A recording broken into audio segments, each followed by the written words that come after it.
Ya pujilah Allah yang agung Maha Esa, dalam Kristus kita kenal Allah yang hidup Bapa kekal, langit buana semesta patut memuji kuasa-Nya, karena berkat-Nya tak henti, limpah kasih-Nya tak terperi. Haleluya, pujilah Allah yang agung Maha Esa, dalam Kristus kita kenal Allah yang hidup Bapa kekal. Kita tunduk kepala, namun hati kita terarah ke hadirat Tuhan. Kita tahbiskan ibadah saat ini. Pertolongan kepada kita dalam ibadah kunjungan rumah tangga yang ada di kolom 1 mengunjungi keluarga Tobing Kumontoy di tempat ini. Jadi hanya dalam nama Allah Bapa, Yesus Kristus dan Roh Kudus. Amin. Tetap berdiri saja, kita bersahutan menyatakan puji-pujian Mazmur 150 ayat 1 sampai 6. Haleluya, pujilah Allah dalam tempat kudusnya, pujilah Dia dalam cakrawalanya yang kuat. Pujilah Dia karena segala perkasaannya, pujilah Dia pujilah Dia dengan tiupan sangkakala, pujilah Dia dengan gambus dan kecapi, pujilah Dia dengan rebana dan tari-tarian, pujilah Dia dengan permainan kecapi dan seruling. Pujilah Dia dengan ceracap yang berdenting, pujilah Dia dengan ceracap yang berdentang. Biarlah segala yang bernafas memuji Tuhan. Haleluya. Silahkan duduk kembali. Keluarga yang dikasihi Tuhan bersama jemaat Tuhan yang dikasihi oleh Tuhan Yesus Kristus, saat ini kita akan masuk dalam layanan pemberitaan firman Tuhan. Terlebih dahulu mari saya ajak kita satukan hati, pikiran kita untuk mohon Roh Kudus yang akan menerangi seluruh keberadaan hidup kita. Kita berdoa. Ya Roh Kudus yang senantiasa membimbing kami, mengarahkan kami berjalan pada jalan yang benar. Berjalan pada jalan yang benar terjadi juga hingga saat ini karena Roh Kudus membimbing kami, mengarahkan kami. Tibalah kami di rumah keluarga Bapak Tobing Kumontoy. Mungkin masih ada anggota jemaatmu yang dalam perjalanan menuju ke rumah keluarga di sini. Kami mohon Tuhan sertai mereka juga, tuntun mereka juga supaya tiba bersama juga dengan kami di sini untuk membaca, mendengar, dan melakukan firman Tuhan. Karena itu berfirmanlah, kami menyambut firman Tuhan dengan penuh sukacita. Amin.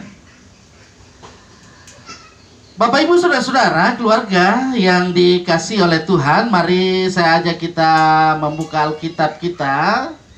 Pada kesempatan yang baik ini, bukalah Alkitab kita dalam Perjanjian Baru, dalam surat Petrus yang pertama. Saya ulangi, dalam surat Petrus yang pertama, itu 1 Petrus pada pasal 2 akan dibaca mulai dari ayat 1, supaya kita akan membacanya dengan utuh ya. Mari arahkan seluruh perhatian kita pada bagian firman-Nya ini dalam 1 Petrus pada pasalnya yang kedua, pasal 2. Nah, dibaca ayat 1 sampai pada ayat 10. Saya berharap kita pegang Alkitab dan saya akan ajak kita membaca gantian. Saya membaca mulai ayat 1, selanjutnya ayat 2. Bapak Ibu, keluarga yang ada bersama semuanya ya, bergantian sampai pada ayatnya yang ke-10 atau berbalasan kita membacanya. Yesus Kristus batu penjuru, itu judul perikop yang ada. Karena itu buanglah segala kejahatan, segala tipu muslihat dan segala macam kemunafikan, kedengkian dan fitnah. Dan jadilah sama seperti bayi yang terlatih, yang selalu ingin menghasilkan air susu yang murni dan kelembupan, supaya olehnya kamu bertumbuh dan beroleh keselamatan. Jika kamu benar-benar telah mengecap kebaikan Tuhan, Dan datanglah kepadanya batu yang hidup itu, yang memang dibuang oleh manusia, tetapi yang dipilih jadi hormat di hadirat kamu. dan biarlah kamu juga dipergunakan sebagai batu hidup untuk pembangunan suatu rumah rohani bagi suatu imamat kudus, untuk mempersembahkan persembahan rohani yang karena Yesus Kristus berkenan kepada Allah. Sebab ada tertulis dalam kitab suci, sesungguhnya aku meletakkan di Sion sebuah batu yang terpilih, sebuah batu penjuru yang mahal, dan siapa yang percaya kepadanya tidak akan dipermalukan. Karena itu bagi kamu yang percaya, ia mahal. Tetapi bagi mereka yang tidak percaya, batu yang telah dibuang oleh tukang-tukang bangunan telah menjadi batu penjuru, juga telah menjadi batu sentuhan dan suatu batu sandungan. Mereka tersandung padanya karena mereka tidak taat kepada firman Allah, dan untuk itu mereka juga tersandung. Tetapi kamulah bangsa yang terpilih, imamat yang rajani, bangsa yang kudus, umat kepunyaan Allah sendiri, supaya kamu memberitakan perbuatan-perbuatan yang besar dari Dia yang telah memanggil kamu keluar dari kegelapan kepada terangnya yang ajaib. Kamu yang dahulu bukan umat Allah, tetapi yang sekarang telah menjadi umatnya, yang dahulu tidak dikasihani, tetapi yang sekarang telah beroleh balas kasih.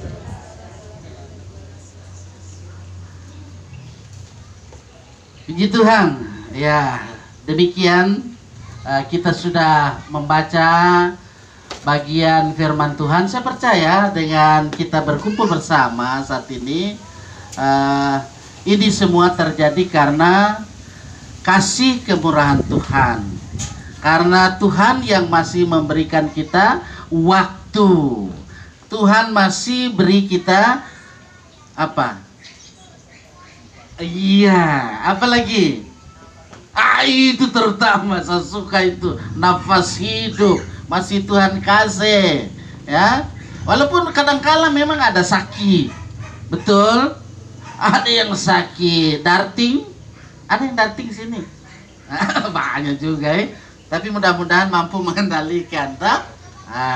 Ada yang asam urat, ada yang asam lambung, dan lain-lain sebagainya.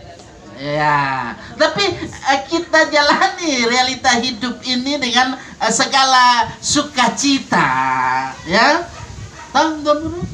Segala sukacita, ya, dengan bagaimana kita selalu bergembira, bersorak-sorai, seperti Tadi kita sudah baca di Mazmur tadi. Itu bukan cuma sebagai hiasan saja. Pendeta ajak kita membaca berbalasan ini Mazmur. Bukan cuma hiasan, tetapi dalam situasi apapun kita senantiasa mau mengatakan syukur kepada Tuhan. Puji Tuhan. Tuhan masih kasih kita nafas hidup. Orang lain sudah tereliminasi, lebih dulu kasana, ya toh? Terang masih di sini. Puji Tuhan. Ada puji Tuhan? Nah, iya. Karena itu dalam situasi-situasi seperti ini ada begitu banyak sekali tantangan yang kita hadapi, ya. Tantangan yang kita hadapi luar biasa banyaknya. Bahkan tantangan itu tidak hanya sekedar tantangan, tetapi ada perilaku-perilaku yang jahat, gitu. Betul atau saya salah ngomong? Kalau saya salah ngomong, kasih tahu salah Panjita, gitu. Banyak perbuatan-perbuatan yang jahat terjadi atau kejahatan yang terjadi. Oleh karena itu, bagian firman Tuhan tadi, makanya saya ajak kita konsentrasi tadi membaca dari ayat 1.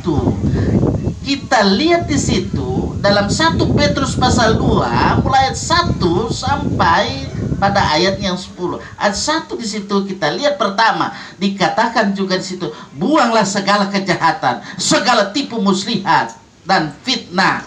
Itu fitnah lebih kejam daripada itu. Bapak Ibu lebih tahu itu, ya. Kalau ada orang suka-suka fitnah itu, kalau di sininya tidak ada, tempat lain tentu. Stop bilang, karena itu lebih kejam daripada membunuh.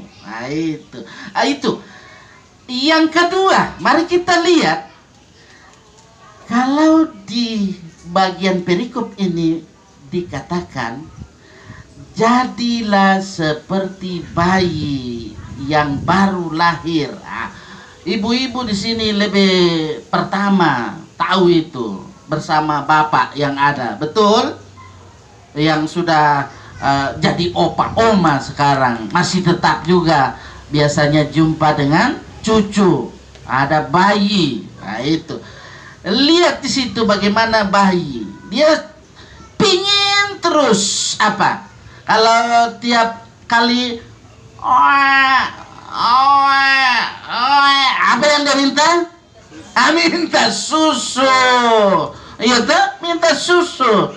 Selain ini karena sekarang sudah modern, karena ada DP apa namanya itu, papanya mungkin yang dia puting apa itu dia, sehingga dia puting, sehingga susu apa? Itu jadi ada orang baku gara, ini bukan anak orang, ini anak apa? Karena selalu susu itu. Makanya yang punya ASI, ini calon ibu, ini sudah oma pengalaman toh, ibu-ibu yang sudah tua pasti dia kasih DP ASI sampai apa toh, pororo, poyoyo, bilang seperti itu. Jangan ditahan-tahan itu, karena disitulah, di sini firman Tuhan sudah juga berkata-kata bahwa jadilah seperti bayi yang baru lahir yang selalu ingin air susu yang murni dan yang rohani. Itu. Jadi kita orang itu kalau dalam hidup ini kan ibadah kunjungan rumah tangga, ya tak? Walaupun kita sesibuk apapun, ya, walaupun terkadang ada sakit urat, kan masih boleh berjalan sedikit, atau apalagi asam lambung. Tapi biasanya kalau nyandak manahang kan harus masuk di mana? Di Wotwar, di Budi Agung, dan seterusnya. Ada berapa rumah sakit toh? Kita selalu supaya tetap eksis, tetap sehat, berdoa itu jangan lupa, ya. Berdoa walaupun kita sudah minum obat yang sudah dosisnya orang bilang apa, super, jika doa kita belum kita aturkan kepada Tuhan, Maka sebagai bayi kita yang sudah minum apa tadi? ASI, ya gunakan sebelum ASI dikasih sama bayi, berdoa dulu supaya ASI ini sehat, anak sehat, bayi sehat, kelak besar, dia berbudi pekerti tinggi luhur. Ada pernah didoakan seperti itu sebelum menyusu? Jangan heran kan banyak itu perilaku yang jahat-jahat itu toh. Itu.